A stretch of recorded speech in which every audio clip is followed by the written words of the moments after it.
Narrativas Compartilhadas, tenho o prazer de continuar ouvindo o Rodrigo Sintra, que agora vai falar um pouquinho mais a respeito dele enquanto produtor cultural, e aí vai falar do momento que ele entra na Uniso e vai chegar na atualidade. Rodrigo, você está com a palavra. Estou falando bastante, né? Delícia, está muito bom. Pena que a gente não tem tanto tempo como gostaríamos de ter, né? Prometo que eu vou resumir agora. Você tem conteúdo para muitos blocos Obrigado. Bom, então eu estava falando que eu estava envolvido no Padre Amaro, né? Onde eu entrei na produção e depois, no próximo espetáculos, o Mário já foi tendo esse olhar mais atento para esse novo ofício meu e fizemos Escola de Mulheres, Feiticeiras de Salem. Aí a gente mudou de espaço e fomos para o Mailas, que é escola estadual, com o Vanderlei Aca, que hoje é o secretário de Educação, abriu para a gente. Eu fui lá enquanto produtor, conversei com ele e ele, muito generoso, abriu a escola para que fizermos teatro processional, passeando pela escola. Fizemos a Febre Amarela, contando a história da Febre Amarela, texto e pesquisa do Mário Pérsico. Foi maravilhoso o espetáculo. Depois fizemos do outro lado do Rio, contando sobre os espanhóis em Sorocaba, muito bom. E depois a gente foi para o Fernando Prestes, né?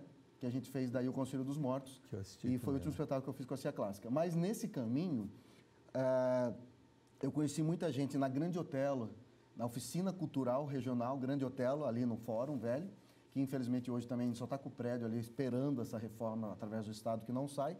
E a gente perdeu esse grande fomento, esse grande prédio, essa grande identidade de fomento de inúmeros artistas de Sorocaba, né? Infelizmente, ali formava muita gente, com oficineiros do Brasil inteiro, trazendo formações e olhares diversos que contribuíram demais para os artistas sorocabanos de todas as áreas. Não estou falando só de teatro, estou falando de dança, artes plásticas.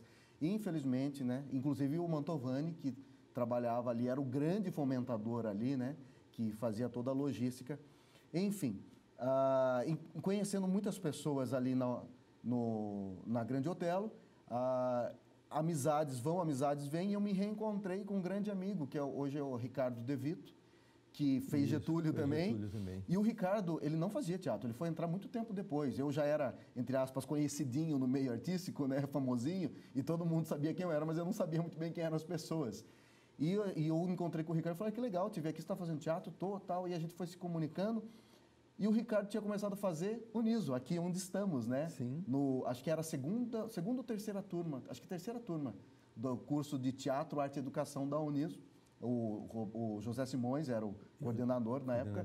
E o Ricardo já estava fazendo Uniso aqui. E ele falou, viu, por que você não entra fazer? Eu falei, porque eu nunca, sei lá, parei para pensar, eu já trabalho na área, mas eu acho importante eu fazer uma graduação. Olha só, eu parei de fazer direito lá atrás, não sabia o que fazer, e fui me retornar uma possibilidade de universidade depois de anos de trabalho. E daí eu falei, mas você não está fazendo curso? Mas vai abrir vestibular no meio do ano. E dá para entrar no meio da turma. Falei, sério? Ele falou, Ele falou, faça. Ele foi o grande incentivador para fazer a faculdade, né? E tinha uma galera fazendo a faculdade que eu não conhecia muita pouca gente. E nessa turma entrou fazer o vestibular comigo o Hamilton Sbrana, o Ibrahim, pessoas que estavam trabalhando comigo na época. E eu fiz o vestibular, passei e entrei na classe. Quando entrei na turma, eu não conhecia a maioria das pessoas, mas as pessoas, muitos me conheciam. E eu me deparei ali com uma turma muito bacana, de pessoas não só de Sorocaba, mas de fora também de Sorocaba. Inclusive a Jane, que coordena lá em Salto Pirapora, o grupo dela. E são pessoas que tinham uma certa experiência. E a gente fez uma faculdade, uma universidade muito bacana, porque a turma era muito bacana. Então, a gente tinha professores muito bons, mas a turma era muito envolvida. E a gente foi carregando aqueles que não tinham muita identidade.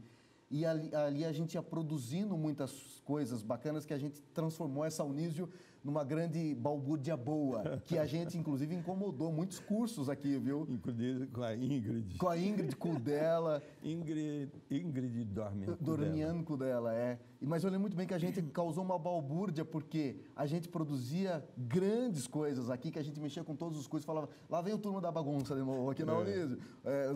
O reitor não gostava muito na época, porque a gente mexia com tudo, mas gostavam das apresentações, viu? Eu lembro, a gente fez um espetáculo muito bacana, que era sobre a ditadura, e cada grupo, cada turma, quis mostrar que era melhor que a outra, no sentido positivo, e uma das turmas alugou até uma van que ia pegando as pessoas, ia jogando dentro da van, e vedando como se fosse sendo oprimido, né, pelos ditadores, depois trazia pelos salões. Foi um trabalho assim muito bacana, envolveu toda a universidade. E sim, foi brilhante, tá? E nunca houve reclamação. Você estava falando que a reitoria normalmente ficava preocupada, não ficava que não. Bom, que bom. Não, era motivado. Era só no sentido de cuidado para não atrapalhar as aulas dos outros, sim. Mas não, era... Foi bacana, viu? Inclusive, aí você falou da Ingrid Dormianco dela, foi a encenadora nossa da turma na formatura, a gente fez Chamas na Penugem, né? Um espetáculo que vinha com uma proposta estética pós-moderna, né? Pós-dramática, e foi um trabalho muito bacana, de muita pesquisa. O Joaquim Gama também, Kim Gama, que hoje está lá na SP, Escola de Teatro, também estava envolvido no espetáculo. E daí, esse espetáculo foi tão diferente, tão bacana, que a gente foi até para Florianópolis apresentar, na Universidade de Florianópolis. Fomos apresentar ali, foi muito bacana, foi a turma inteira no ônibus. Então, a gente conseguiu depois ir também para Bauru, apresentar na universidade, para os alunos da universidade, se apresentou no teatro. Foram experiências maravilhosas que a gente guarda com muito carinho até hoje, que tem uma sustentação bacana, já falando ao nível universitário, né? E aqui na Uniso, eu também me descobri um grande pesquisador, porque logo que eu entrei, dentro da necessidade, eu fui pedir bolsa para o Simões. Simões, pelo amor de Deus, me ajuda, eu preciso pagar a faculdade e eu não tenho tanto poder financeiro atualmente. E ele falou, tem uns cursos aqui de extensão, Probex, e falou, você não quer tentar? Eu falei, vamos aí, né? Aí passou 6 meses e ele falou, abriu bolsa do Probex, se inscreva. O Probex, que é o projeto de extensão universitária, né? Onde a gente oferecia oficinas de arte e educação, que eu dava aula para como se chama? Para a fundação, para os adolescentes que estão em liberdade assistida, né? Fundação Casa, né? Isso, Fundação E Casa. era um projeto muito bacana, que vinha de 2 outros alunos, que eu dei uma mudada, eu pedi para o Simões, posso dar uma melhorada no que eu entendo, o que eu gostaria de fazer aqui, que já era um projeto bom, mas eu quis dar um outro olhar. E eu dava essas oficinas junto com um curso de TO. Era um projeto que era teatro com TO, né? E daí eu fazia as horas ali para entender um pouco do TO e depois aplicar os jogos teatrais para o Liberdade Assistida aos adolescentes. E era um projeto magnífico, porque você via pessoas assim, numa situação, né, de vida que quando entravam no jogo teatral e conseguia se ver de fora, eles ficavam maravilhados. E eu fiquei fazendo 1 ano e meio Probex, foi muito bacana. E depois fui fazer, quando acabou meu Probex, projeto de iniciação científica, né, Probic, né? Que daí tem envolvimento com a minha pesquisa, que depois virou um espetáculo dentro do meu grupo, que foi o Mailasque, o Estrangeiro Misterioso, Luiz Matheus Mailasque, o Estrangeiro Misterioso. Eu fiz uma pesquisa muito aprofundada com o Simões, que depois foi para Portugal fazer o pós-doc dele, e ele me orientava de Portugal através do e-mail. Olha que loucura. Eu fui com ele, nós fomos apresentar Os Sertões e a Merlene de Paula. Nós fomos assistir as 3, né, O Homem e a Terra Luta. Eu fotografei, escrevi um texto com a Marlene e fomos com ele apresentar, representando a Uniso em Madrid, num congresso também internacional de teatro contemporâneo. Muito bom. Foi muito legal. Não, Simões a experiência que ele tem, o conhecimento que ele tem teórico, ele é um cara muito inteligente, né? A teoria que ele... E ele tentou me puxar para ser um pesquisador universitário. Sim. E ele falava, Rodrigo, você escreve bem, cara, você faz projetos muito bons. Ele já conhecia a minha carreira, já acompanhava muitas coisas que eu fazia. E ele falou, cara, pensa em focar na pesquisa. Eu falei, Simões, eu tenho um grande problema. Eu adoro escrever, eu adoro pesquisar, mas eu tenho uma paixão que me picou há muito tempo, que é o palco. Ser ator, eu não consigo ficar muito tempo, me faz falta o palco. Ele falou, mas pensa com carinho lá na frente. E eu acabei não seguindo. Eu, de repente, teria um caminho bacana, mas eu precisava ainda do palco, eu precisava...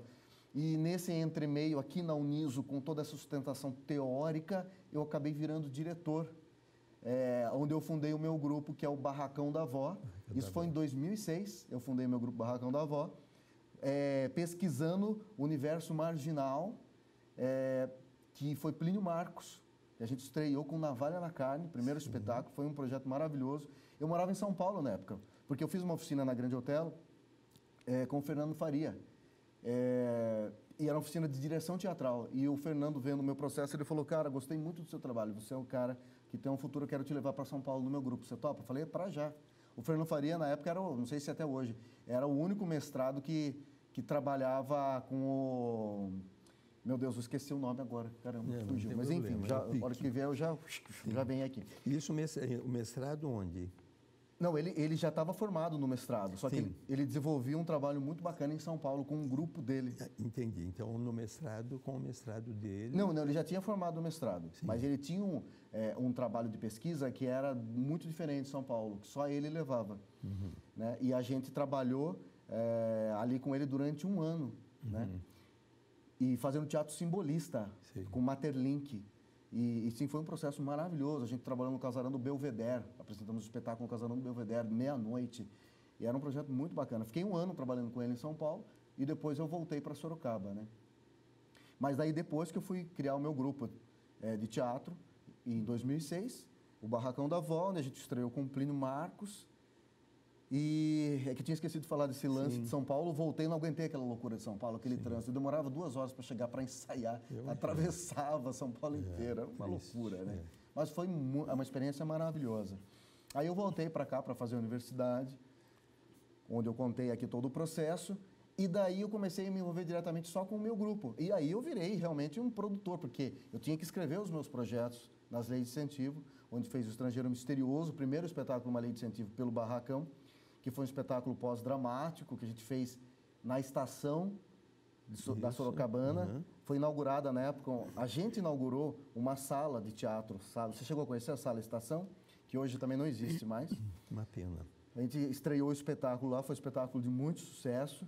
E daí a gente foi fazendo o espetáculo. Daí eu caí no Popular com o meu grupo, que a gente fez a História do Historiador, que é um espetáculo caipira, onde eu ganhei um projeto pela Funarte.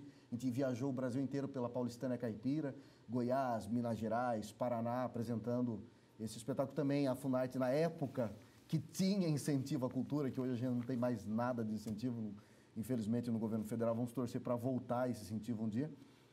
E ali a gente foi para o Popular, aí até onde a gente chegou na linguagem circense, né? Através do caipira, porque a gente começou a estudar Cornélio Pires. Cornélio Pires. Um dos maiores nomes, né, do caipira.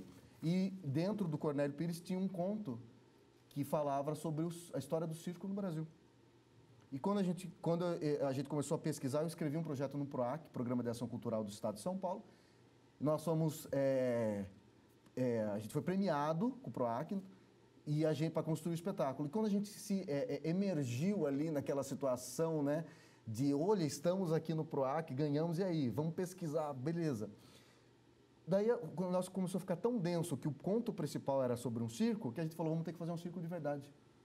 Aí, tinha um dos atores, que é o Edneu, no grupo que já fazia o Zinarte, a Escola de Circo Sorocaba, da Bia e do Gabriel. Gabriel e da Bia. Bia é filha da minha prima. Filha da sua prima, né?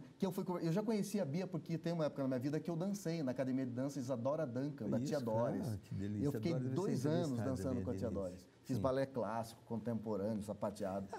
Foi uma delícia. Também teve isso. Lembrei. Fui bailarino da Isadora Duncan, fiz padedê, inclusive com a irmã da Bia, fiz uma época. E daí eu fui conversar com a Bia e na hora de prontidão eles aceitaram.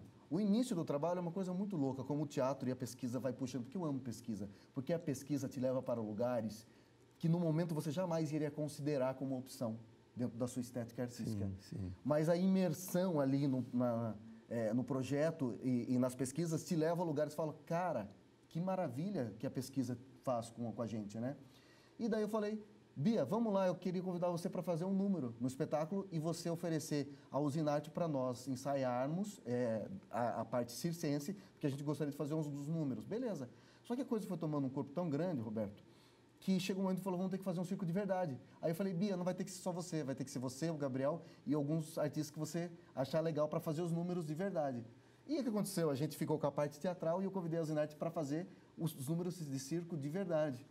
E daí foi o grande circo caipira de Cornélio Pires, onde a gente fazia o circo à moda antiga, onde a gente misturava a moda antiga, porém com um olhar completamente contemporâneo. Você mistura espetáculos e cenas de teatro junto com os números de circo, que era o circo, né? A primeira parte e a segunda parte, né? A primeira parte, os números de circo, e a segunda parte, os espetáculos teatrais, né? Sim, e a Usinarte sabe trabalhar muito bem. Muito, eles são fantásticos. A escola deles é maravilhosa. Incrível. Inclusive, eles estão com uma unidade em Itu agora. Eles abriram uma filial em Itu. Eles são muito bons. E a gente se deu muito bem, né? Eu já conhecia a Bia e fui reencontrar com ela anos depois. E a gente fez um espetáculo que foi sucesso de crítica, sucesso de público. A gente lotou a biblioteca, 20 e poucas apresentações, com filas imensas. Daí a gente não podia parar, né? Porque eu gosto de trabalhar sempre com pesquisas e eu falei, acho que vai dar uma trilogia, no mínimo, isso aqui. Aí eu escrevi o Circo Sorocabano. Foi uma pesquisa dentro dos grupos de circo em Sorocaba, onde a gente contou um pouco dos artistas circenses sorocabanos e dos circos que passaram por aqui, tendo como parceira pela segunda vez a Usinarte, né? E daí eu já convidei a Iracema Cavalcante, que é uma grande artista do circo, o Udi Rocha, que abriu o Palhaço Fedegosa, e fizemos esse segundo espetáculo, que foi maravilhoso também. E depois fizemos a trilogia, né? Que daí foi até então o último espetáculo, que foi ano passado, em 2009. Qual trilogia? Ordep, grande circo Ordep, né? Grande circo. Pedro Osório, onde a Naira Osório, filha do Ordep, hoje está com quase 80 anos, participou do espetáculo. Participou, ela abriu o espetáculo, né? Fazia uma participação. E foi muito bacana, porque a gente contou a história do circo Ordep, a figura do Ordep, e ali que atirava facas, né? O índio atirador de facas.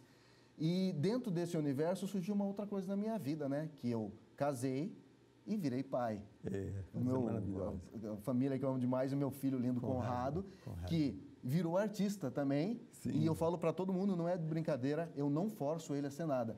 Mas o envolvimento desde a barriga da mãe fez com que ele... Ser modelo também é. Não tem jeito, né? E a mãe entra também? E a mãe entra porque eu conheci a minha esposa, a Priscila, que também é veterinária, no teatro.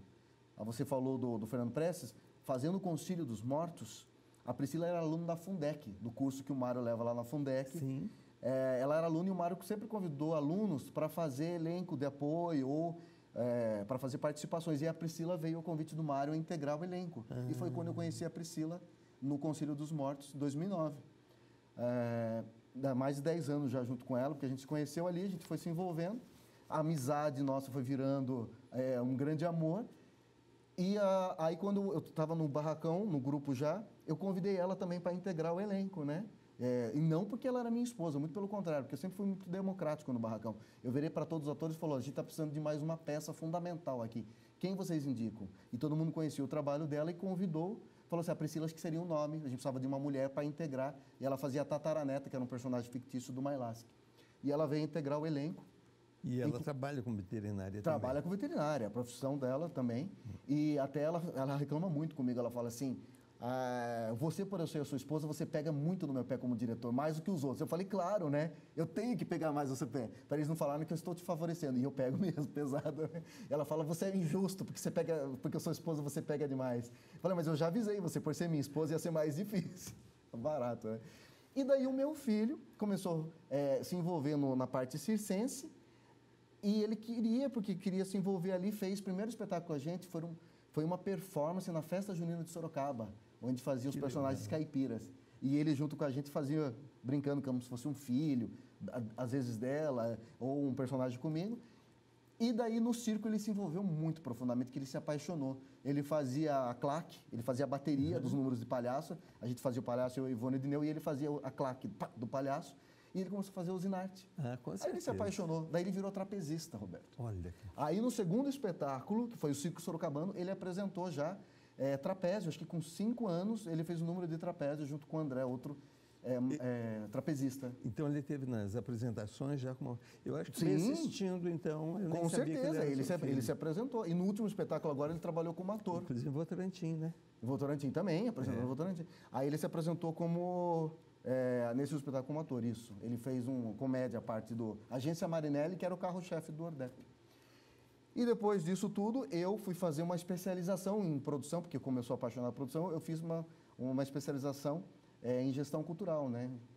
Cultura, desenvolvimento e mercado, para eu também dar um up aí, né? Então, hoje, eu me encontro, além de tudo isso, envolvido com uma parte política de Sorocaba, que eu acho que é de fundamental importância para nós, lutadores da arte, que hoje eu sou presidente do Conselho Municipal de Política Cultural, mas muito por acaso, porque eu entrei no conselho para tentar dar uma colaboração junto à classe artística, para junto ao poder público poder exigir os nossos direitos, aquilo que a gente considera importante para a classe.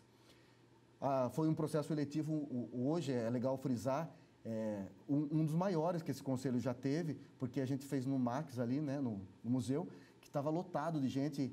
Para quem não sabe, o conselho é um processo eletivo, assim como um vereador. Você faz a sua inscrição, você tem que apresentar o seu currículo. Se tiver mais de um concorrente por cada cadeira, a minha cadeira hoje é de produtor cultural, e tinha mais de um concorrente, então tem que ter eleição. E teve uma eleição que foi uma das mais disputadas de todas, e eu fui popularmente eleito para essa cadeira, assim como meus amigos, só que como conselheiro.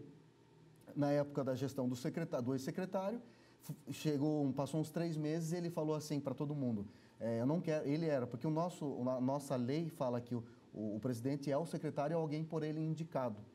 E eu acho que tem que ser, não pode ser o secretário, eu acredito que tem que ser alguém de fora para dar um contraponto ali com a Secretaria de Cultura, né? Eu acho que é mais democrático dessa forma. Mas ele falou, mas eu não quero indicar ninguém, eu quero que vocês indiquem alguém. E os conselheiros me indicaram. Falaram, acho que o Rodrigo é um cara que está bem preparado. A priori, eu recusei, porque era uma bucha, né? Eu falei, gente, desculpa, eu acho que eu não vou ter tempo, eu tenho que correr com as minhas... Daí eles insistiram, eu falei, se vocês toparem levar junto comigo, isso aqui, eu vou embora com vocês e eu aceito. Aí eu aceitei, sempre fui eleito presidente ali e estou até hoje, aí não faz nem um ano, em março vai dar um ano, né? E eu posso dizer para todo mundo que é algo muito complicado, muito difícil, porque a gente tem oposições de todos os lados, dentro da própria classe artística tem oposição, mas a gente tem a consciência limpa que a gente está fazendo um trabalho muito justo para todo mundo, aberto, democrático. A gente, nessa sexta-feira, tivemos um encontro para que a gente desse sugestões para melhorar o edital do Teatro Municipal de uma forma muito democrática, principalmente com quem usa o teatro, né? Então é um processo difícil, complicado, que tem muita pressão, mas eu tenho certeza absoluta que a gente está fazendo um trabalho muito digno e eficiente. A gente cobra, a gente faz, a gente exige. Agora, se o poder público não está conseguindo levar à frente o que a gente pede, é onde tem o nosso limite ali enquanto conselho, né? Mas a gente pega pesado e firme, inclusive criando algumas inimizades com o poder público, né? Porque ninguém gosta de ser cobrado, né? E o conselho é fiscalizador, né? Mas acho que é isso. Rodrigo, fique à vontade para falar alguma coisa final dessa sua sensação que você tem hoje daquilo que você desenvolve, esse contexto familiar, os amigos, enfim, sentir como se você está se vendo agora, enquanto ser humano, enquanto pessoa, enquanto profissional. Não precisa perguntar se você está realizado ou não, né? A gente percebe, está muito feliz com tudo isso, mesmo sabendo das dificuldades financeiras que a profissão ocasiona, né? Que não é fácil em relação ao Brasil e em muitos países também, né? Não é só Brasil, vamos ser sinceros. Né? Fale agora solto para nós finalizarmos. Bom, como que eu me sinto hoje? Como você disse, eu me sinto realizado. Esses dias eu estava até conversando com a minha esposa em casa, onde eu falei para ela, você sabe que você acha que se eu parasse hoje de fazer teatro ou parasse com fazer artístico, eu me sentiria em grande parte realizado, porque eu acredito que eu consegui alcançar e fazer bastante coisa do que eu tinha me proposto a fazer. E eu me sinto feliz com isso e acredito que eu dei uma pequena contribuição, confesso, pequena, porque a arte é imensa e o que a gente precisa é muito mais do que isso. E eu, muito focado no local em Sorocaba, fui para São Paulo, como eu disse, voltei. Mas eu acredito que eu me vejo hoje numa situação, como todos os artistas brasileiros, muito difícil, onde a gente olha para frente e a gente não consegue ver um futuro com muita clareza, porque a gente não tem políticas públicas culturais em funcionamento, a gente não consegue ver um incentivo, e vou ser sincero aqui, não só por parte do poder público federal ou estadual ou municipal, mas também por grande parte da população brasileira hoje que está em um grande conflito, onde olha para o artista e fala assim, eu nunca precisei de um artista na minha vida, eu não preciso de um artista para viver. E a gente indignado olha para a cara deles e fala, como você nunca precisou de um artista? Quando você chega na sua casa, cansado do seu trabalho, você não vai ligar a sua TV? Não foi um artista que fez tudo aquilo e está fazendo aquilo que você está assistindo? Quando você deita na sua cama e você põe o seu iPhone e você liga para ouvir uma música, quem é que está cantando? É um artista. Quando você entra no seu computador, no seu Facebook, na sua internet, não foi um artista gráfico que fez tudo aquilo? Ou estou sentado aqui do lado do professor, fazendo essa entrevista através de toda uma equipe por trás. Aí, ó. Não são artistas que vão editar, que vão filmar? Como que uma população pode virar e falar que nunca precisou de um artista se a arte está presente no dia a dia, no cotidiano de tudo que nós fazemos? Quando você põe um tênis, uma calça, uma roupa, não foi um figurinista, um desenhista?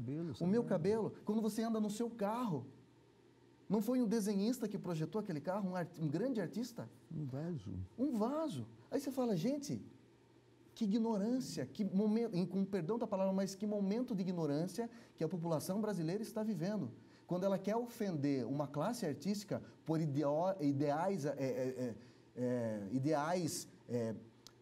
de filosofia, de vida, de religião, só para ofender porque não tem o mesmo pensamento, virar e falar que o artista não precisa do poder público, do dinheiro do poder público para sobreviver?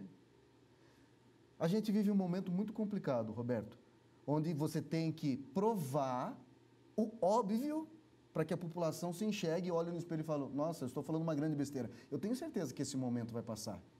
Pode ser que não venha desculpas de muita gente que está falando besteira, mas pode ter certeza que a consciência vai bater dentro e vai falar assim, eu fiz muita burrada em falar mal de algumas coisas que eu nem entendia, né?